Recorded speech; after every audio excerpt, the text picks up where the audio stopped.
Hello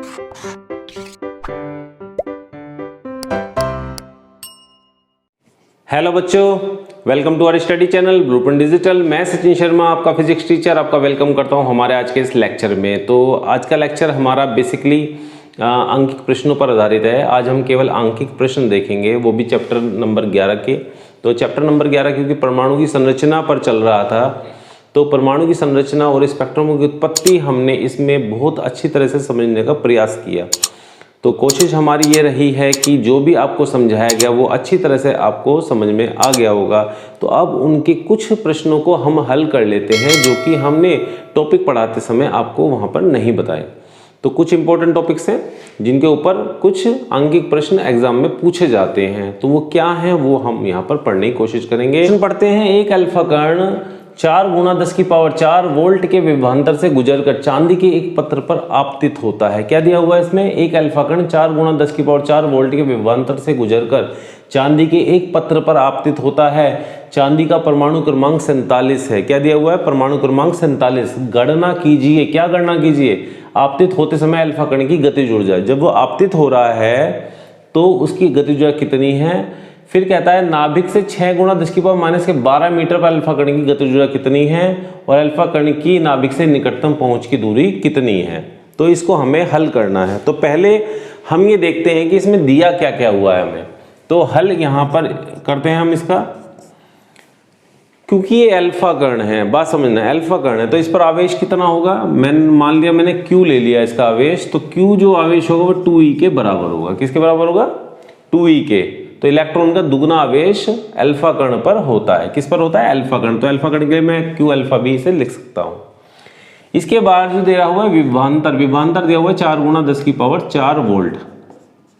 आपने पढ़ा होगा जब हम रदरफोर्ड का अल्फा प्रकीर्णन का प्रयोग समझा रहे थे तो सोने की पन्नी पर प्रयोग किया जा रहा था। किसके ऊपर किया जा रहा था? सोने की पन्नी पर अल्फा कणों की बमबारी की जा रही थी। ऐसे यहाँ पर अल्फा कणों की बमबारी किस पर की जा रही है? चांदी के पत्र पर, चांदी की पन्नी पर की जा रही है। वहां सोने की पन्नी थी, यहाँ किसकी पन्नी है? चांदी की। और चांदी का परमाणु क्रमांक कितना दिया हुआ है? 47। तो जेड दिया हुआ है इन्होंने 47। क्या दिया हुआ है? जेड दिया हुआ है। जेड 47 दिया हुआ है। अभी पहले प्रश्न में हमें कहता है कि आपतित होते समय, जब वो आपतित हो रहा था यानी कि जो थे अल्फा कण निकल रहे थे जब, तो उस समय अल्फा कण की गतिज ऊर्जा कितनी थी? तो गतिज ऊर्जा जब हम निकालेंगे अल्फा कण की, तो अल्फा कण की गतिज ऊर्जा K बराबर QV। कैसे निकलेगी? K बराबर QV से, और Q क्या है? 2E। तो कितना रख दिया? 2eV रख दिया। तो 2 × E का मान होता है 1.6 10⁻⁻⁻19 कूलाम। कितना होता है? कूलाम में होता है। और V कितना है? वोल्ट। वोल्ट को ये रख दो यहाँ से, तो 4 × 10⁴ वोल्ट आ जाएगा ये आपका। इसे ये क्योंकि गतिज ऊर्जा है ये आपकी जूल में आ जाएगी। इसे हल करो तो 16 दूनी 32 यानी कि 3.2, और ये 4 आपका ऐसे कैसे आ गया? 10⁻19 में से 10⁻4 गए तो 10⁻15 बचेंगे यहाँ पे। ठीक है, तो इसको और हल करते हैं। तो 4 दूनी 8, 4 × 12, 12.8 × 10⁻⁻15 जूल, ये आपका आंसर आ जाता है। यानी कि पहला जो आंसर था हमारा फर्स्ट पार्ट कि आपतित होते समय अल्फा कण की गतिज ऊर्जा कितनी थी? वो इतनी होगी। ठीक है, इसके बाद ये बात करता है सेकंड पार्ट की। तो सेकंड पार्ट में क्या कहता है? नाभिक से जब अल्फा कण इतनी दूरी पर है, यानी कि आपको पता होगा जब अल्फा कणों की बमबारी किस पे की जाती है? पन्नी पर की जाती है, चाहे वो सोने की हो चाहे चांदी की हो। तो वो उसके नजदीक जाने का प्रयास करता है, नजदीक। और उसमें क्या होते हैं? नाभिक होते हैं। यानी चांदी के पन्नी में क्या होंगे? परमाणु होंगे, परमाणु के अंदर नाभिक होगा। तो मैंने आपको वहां पे आपको समझाया है कि किस प्रकार से वो नाभिक के समीप से इधर उधर जो है वो विभिन्न दिशाओं में प्रकीर्णित हो जाता है। तो वो वहां मैंने समझाया आपको। तो इसमें भी क्या कह रहा है? 6 × 10⁻⁻12 मीटर पर अल्फा कण की गतिज ऊर्जा निकालनी है। तो जब वो r बराबर कितनी दूरी पर होगा? 6 × 10⁻⁻12 मीटर पर होगा। कितनी दूरी पर? 6 × 10⁻⁻12 मीटर पर होगा। तब उसमें स्थितिज ऊर्जा होगी, नाभिक के समीप स्थितिज ऊर्जा होगी उसकी। तो हम क्या कहेंगे? नाभिक के समीप r बराबर 6 गुणा 10 की पावर माइनस 12 मीटर पर अल्फा कण की गतिज ऊर्जा की स्थितिज ऊर्जा क्या होगी? स्थितिज ऊर्जा होगी। तो स्थितिज ऊर्जा निकालो तो U से निकलती है। U बराबर कितना होता है? कितना होता है U बराबर? U बराबर होता है 1/4πε0 अल्फा कण का आवेश और फिर नाभिक का आवेश। नाभिक कितना होता है? Ze, नाभिक का परमाणु क्रमांक Z और उसका आवेश कितना? E/R। इस प्रकार से यहाँ पर ये निकाला जाता है और इसे आप रख दोगे तो इसका मान कितना रख दूं मैं? इसका मान आएगा 9 गुणा 10 की पावर 9, ठीक है। और 2 ऐसे कैसे ही E का मान क्या था? 1.66 10 की पावर माइनस के 19 और Z का मान रख दो तो Z का मान कितना दिया हुआ है? Z का मान 47 दिया हुआ है। तो 47 गुणा 10 की पावर माइनस के 19 और बटा आप करोगे तो बटा R रख दो तो R कितना दिया हुआ है? 6 गुणा 10 की पावर माइनस के 12 मीटर। और जब आप इसे हल कर लोगे तो घाते आप प्लस कर लोगे, माइनस घात 19 माइनस घात 19 तो 19 दूनी 38, 38 में से 9 घात आप निकाल दोगे तो आपकी 29 घात बच जाएंगी।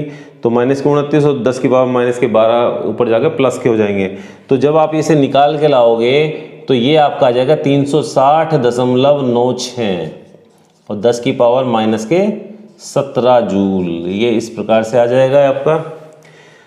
और माइनस के 17 जूल के माइनस के 2 में इधर ले जाता हूँ तो ये कितना आ जाएगा? 3.61 हो जाएगा ये। तो 9 जो है 1 बनकर इससे पहले वाली संख्या में जुड़ जाएगा तो 3.61 और गुणा 10 की पावर माइनस के 15 जूल। तो ये आपकी क्या आ गई? क्या आ गई? स्थितिज ऊर्जा आ गई है। क्या आ गई? स्थितिज ऊर्जा। हमें क्या निकालनी है? गतिज ऊर्जा। क्या निकालनी है? गतिज ऊर्जा। तो अल्फा कण की हम गतिज ऊर्जा निकालेंगे कहां पर? जब वो नाभिक के इतनी दूरी पर होगा। तो क्या लिखते हैं? नाभिक के समीप अल्फा कण की गतिज ऊर्जा। गतिज ऊर्जा तो हम निकालेंगे के। अब के हमने यहां भी निकाला था परंतु अब क्या निकाल रहे हैं? के डैश निकाल रहे हैं हम यहाँ पे। जब वो अल्फा कण जो था उसकी शुरुआत में ऊर्जा कितनी थी? इतनी ऊर्जा थी अल्फा कण के पास में। जब वो आपतित शुरुआत में हो रहा था, आपतित होते समय अल्फा कण की गतिज ऊर्जा कितनी थी? इतनी थी।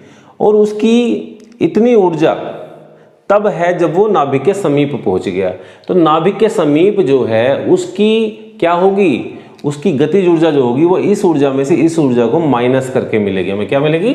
इस ऊर्जा को इस ऊर्जा में से माइनस करके मिलेगी। यानी कि मैं यहां कर देता हूं 12.8 गुणा 10 की पावर माइनस के 15 में से मैंने माइनस कर दिया ये 3.61 10 की पावर माइनस के 15। तो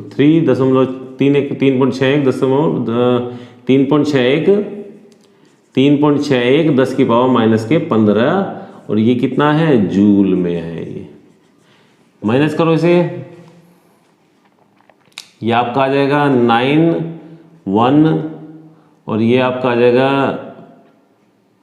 8.19। कितना आ जाएगा? 8.19 गुणा 10 की पावर माइनस के 15 जूल। ठीक है, तो ये आपकी कितनी आ गई? ये सेकंड पार्ट का आंसर आ गया आपका कि नाभिक से 6 गुणा 10 की पावर माइनस 12 मीटर पर अल्फा कण की गतिज ऊर्जा कितनी होगी। अब बात करते हैं तीसरे की। तीसरे के लिए कहा हुआ है अल्फा कण की नाभिक से निकटतम पहुंच की दूरी। रदरफोर्ड ने अपने प्रयोग में देखा था कि जब उसने अल्फा कणों की बमबारी की सोने की पन्नी पर, तो सोने की पन्नी में नाभिक जो होता है तो नाभिक के नजदीक तक चला जाता है अल्फा कण और उस दूरी को हम बोलते हैं R0। क्या बोलते हैं? R0। और उस दूरी पर जाकर वो 180 डिग्री पर वापस लौट आता है। क्या होता है? 180 डिग्री पर वापस लौट आता है। कैसे? जैसे कि इस तरह से अल्फा कण जाता है और वो नाभिक के पास पहुंचकर 180 डिग्री पर वापस घूम जाता है, यानी 180 डिग्री का कोण बनाकर वापस आ जाता है। तो ये क्या है? नाभिक है। तो ये R0 जो ये दूरी होती है, ये दूरी हमारी r0 कहलाती है। क्या कहलाती है? r0 ये दूरी होती है। इस r0 को निकालने के लिए एक सूत्र होता है 1/4πε0, कितना आएगा आपका 2e अल्फा कण का आवेश जेड ई नाभिकावेश बटे k लगा देते हैं, जो उसकी शुरुआत में गतिज ऊर्जा थी। शुरुआत में गतिज ऊर्जा कितनी थी? इतनी थी। जब वो शुरुआत में आपतित हो रहा था तो इतनी ऊर्जा के साथ वो जा रहा था, ठीक है। तो कितनी दूरी तक पहुंचेगा? तो वो r0 दूरी तक पहुंचेगा, वही हमें निकालनी है। तो 9 गुणा 10 की पावर 9, इसका मान हमने रख दिया, गुणा 2 1.6 10 की पावर माइनस के 19, ये जेड है तो जेड का 47 हमें दिया हुआ है जेड, और 1.6 10 की पावर माइनस के 19 हमने रखा। नीचे के का मान, तो के का मान दिया हुआ 12.8 10 की पावर माइनस के 15 जूल, जो हमने निकाल लिया है 12.8 10 की पावर माइनस के 15 जूल। और जब आप इसे हल करोगे तो जैसे कि घाते हल कर लेना पहले आप, और जब इसे 9 दूनी 18 और इसी से गुणा करके जब 12.8 से भाग करोगे इसका, तो ये आता है आपका 1.69 10 की पावर माइनस के 12 मीटर। ये आपका इतने मीटर आ जाएगा, यानी इतनी दूरी पर वह 180 डिग्री पर परिवर्तित हो जाता है, ठीक है। तो ये पहला क्वेश्चन आपको समझ में आ गया होगा। तो दूसरा क्वेश्चन पढ़ते हैं। एक इलेक्ट्रॉन एक प्रोटॉन के चारों ओर वृत्ताकार कक्षा में परिक्रमा कर रहा है, जिसकी त्रिज्या कितनी है? इतनी त्रिज्या है। कितनी त्रिज्या है? इतनी त्रिज्या है। प्रोटॉन के परितः इलेक्ट्रॉन के कक्षीय कोणीय संवेग की गणना कीजिए। तो प्रोटॉन के परितः इलेक्ट्रॉन का कोणीय संवेग कितना होगा? आपको पता होगा प्रोटॉन जो है वो नाभिक के अंदर होता है, तो इसका मतलब जो इलेक्ट्रॉन परिक्रमा कहाँ कर रहा है? नाभिक के चारों ओर वो कर रहा है, ठीक है। तो इसको हम हल करते हैं पहले वाले को। तो हल नंबर 1, प्रोटॉन के परितः यानी कि नाभिक के परितः इलेक्ट्रॉन के कक्षीय कोणीय संवेग की गणना कीजिए। तो कक्षीय कोणीय संवेग बोर के प्रथम अभिग्रहित के अनुसार, किसके अनुसार? बोर के प्रथम अभिग्रहित के अनुसार जो पहली कक्षा होती है, बोर के प्रथम अभिग्रहित के अनुसार nवीं कक्षा में इलेक्ट्रॉन का कोणीय संवेग जो होता है वो होता है mvr बराबर nh/2π। ये किसका होता है? इलेक्ट्रॉन का कोणीय संवेग होता है। और इसे हम, क्योंकि ये क्या है कोणीय संवेग, तो L बराबर भी हम इसे लिख सकते हैं, क्योंकि L से हम क्या बताते हैं? कोणीय संवेग को हम L से बताते हैं, ठीक है।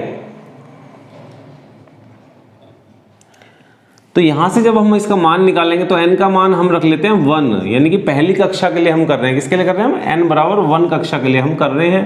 तो h का मान रख देते हैं 6.6 10 की पावर माइनस के 34 जूल सेकेंड, और ये 2, और जब नीचे करोगे भाग तो पाई से भाग करोगे तो 3.14 हम यहाँ पाई का मान रख देते हैं, ठीक है। यहाँ पर v जो थी वो क्या थी? इलेक्ट्रॉन की चाल है जब वो कक्षा के अंदर घूम रहा है, और r क्या है? कक्षा की त्रिज्या, ठीक है। तो ये सबको पता होगा, पहले मैं पढ़ा चुका हूँ इन चीजों को।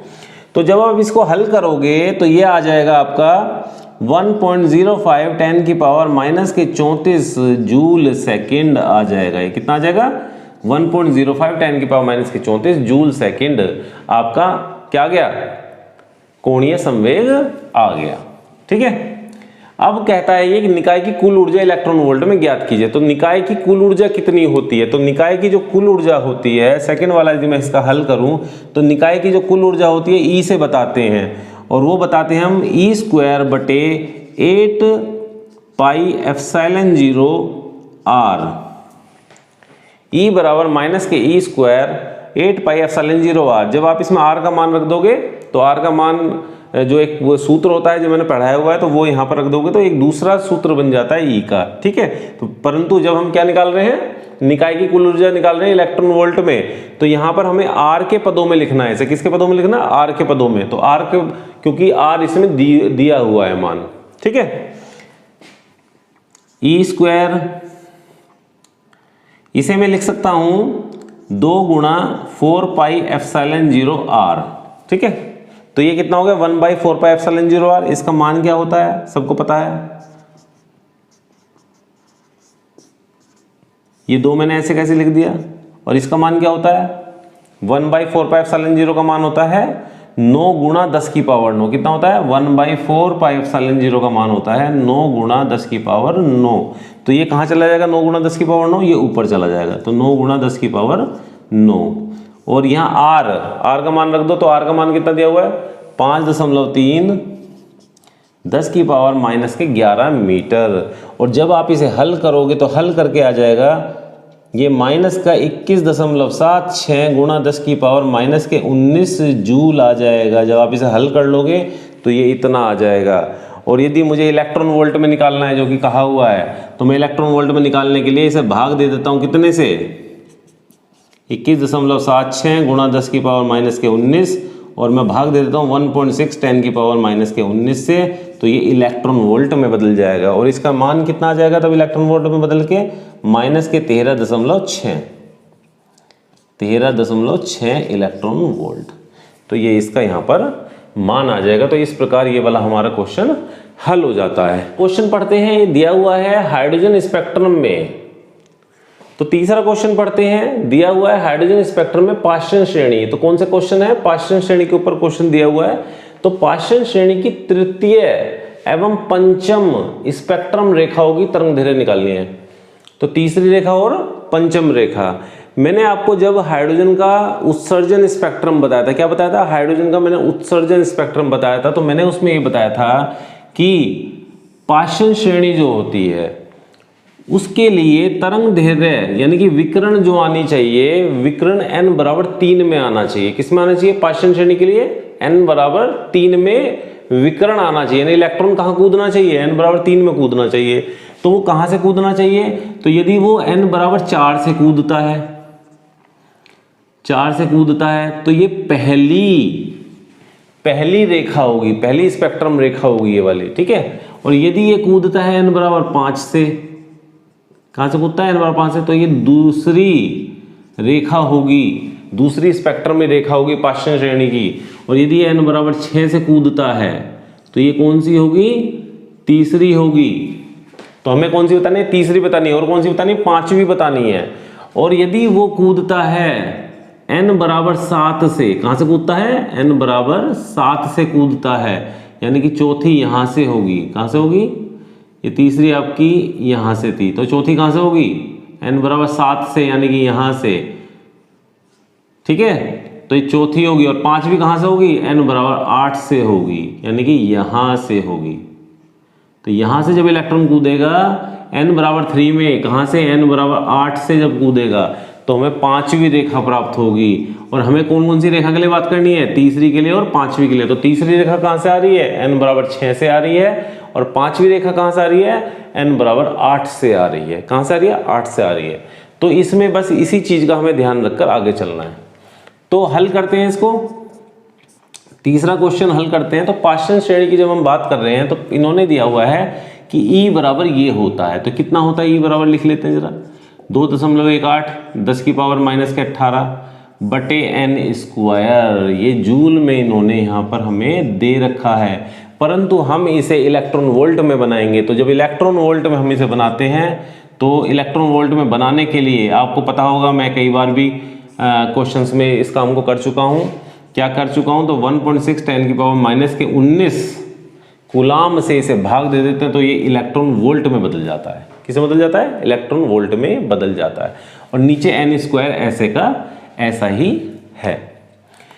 जब हम इसको हल करते हैं तो ये आता है माइनस, तो ऐसे कैसी है 13.625, कितना आता है -13.625 बटे ये n स्क्वायर आ जाएगा और ये भाग होकर ये आ जाएगा। तो ये कितना आ गया, इलेक्ट्रॉन वोल्ट।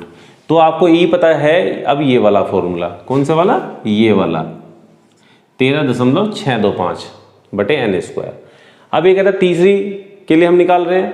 तो तीसरी के लिए जब हम निकालते हैं तो इलेक्ट्रॉन कहाँ से आ रहा है, 6 नंबर से 3 नंबर में आ रहा है।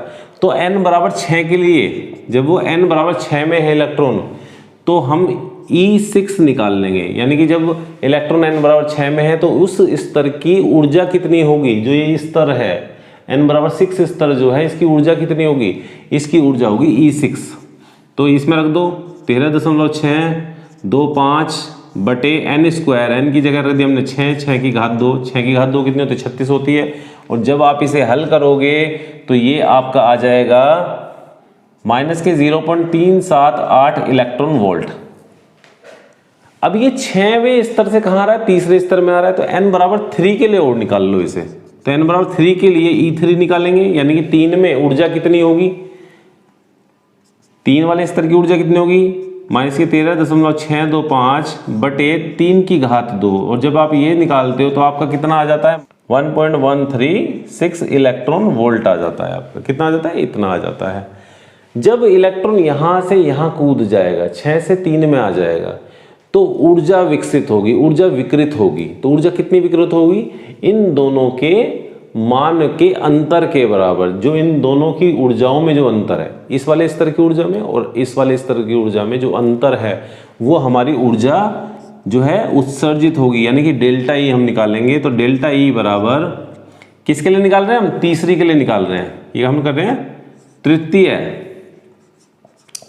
तृतीय रेखा के लिए, रेखा के लिए हम काम कर रहे हैं।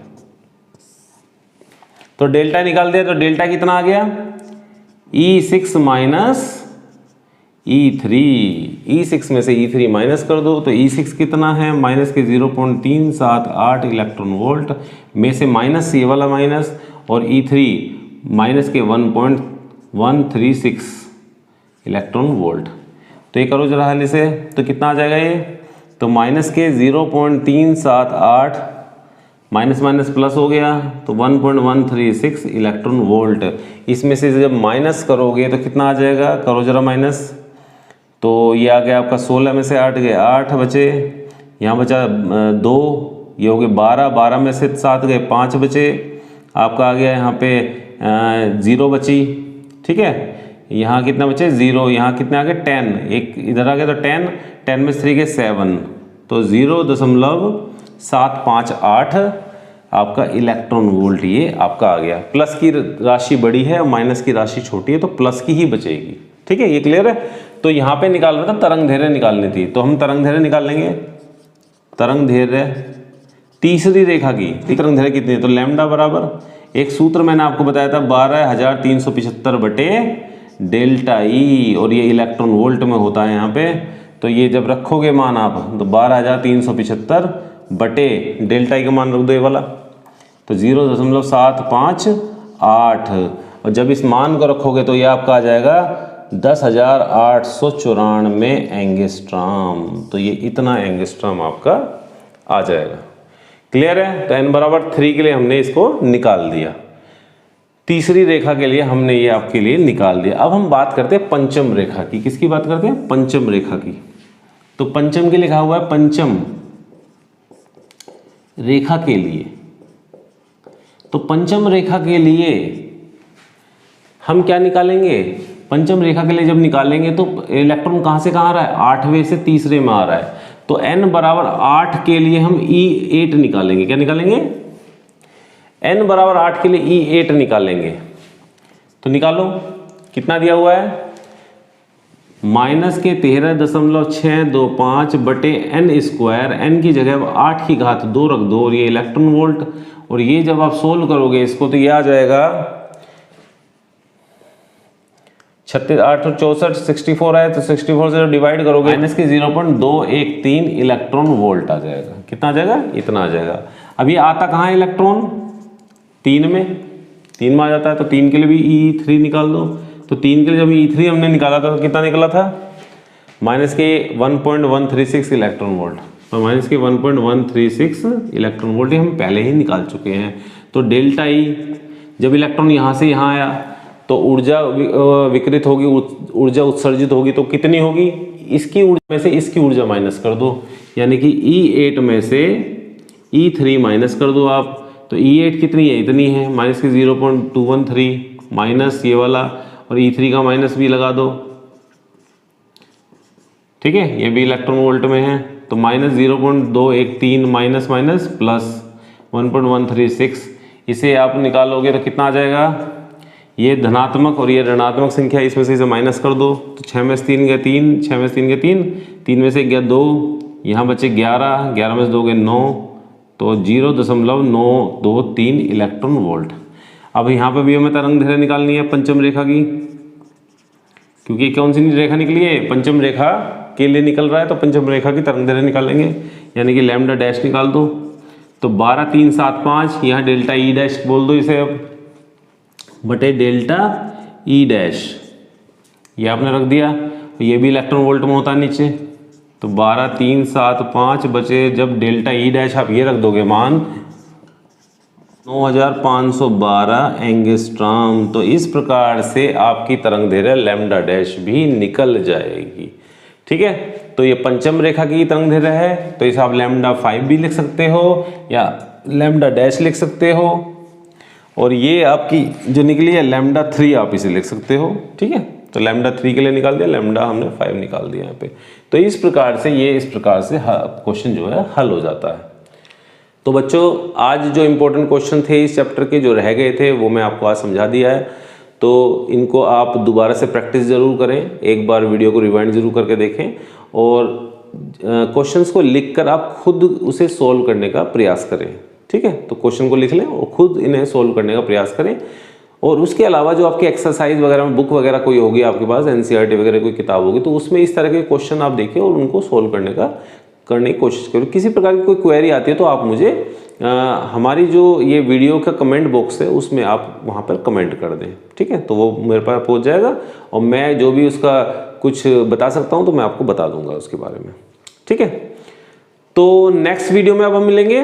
तो आज हमारा जो चैप्टर है चैप्टर नंबर 11 बहुत लंबा हो गया है ये एक्चुअली, तो ये लगभग 10 12 13 शायद वीडियो इसकी बन चुकी हैं, पर ये ज़रूरी था क्योंकि चैप्टर इतना इम्पोर्टेंट है, समझाना बहुत ज़रूरी था, क्योंकि कुछ भी छोड़ना वो असंभव सा मुझे लग रहा था कि शायद मैं कुछ भी छोड़ के चलूँगा तो वही कहीं आपके एग्जाम में ना आ जाए, तो इसलिए मैंने कुछ छोड़ा ही नहीं इस चैप्टर में। तो चैप्टर नंबर 12 में अब मिलते हैं। तो चैप्टर नंबर 12 क्या होगा, चैप्टर नंबर 12 होगा नाभिक की संरचना। तो नाभिक की संरचना हम वहाँ पर देखेंगे, यहाँ हमने परमाणु की संरचना देखी है, वहाँ पर हम नाभिक की संरचना को समझने का प्रयास करेंगे और आपको बताएंगे कि नाभिक के अंदर भी क्या क्या होता है, क्या क्या हो सकता है और किस प्रकार का बल वहाँ पर लगता है, और उसके बारे में ढेर सारी बातें हम वहाँ पर करेंगे।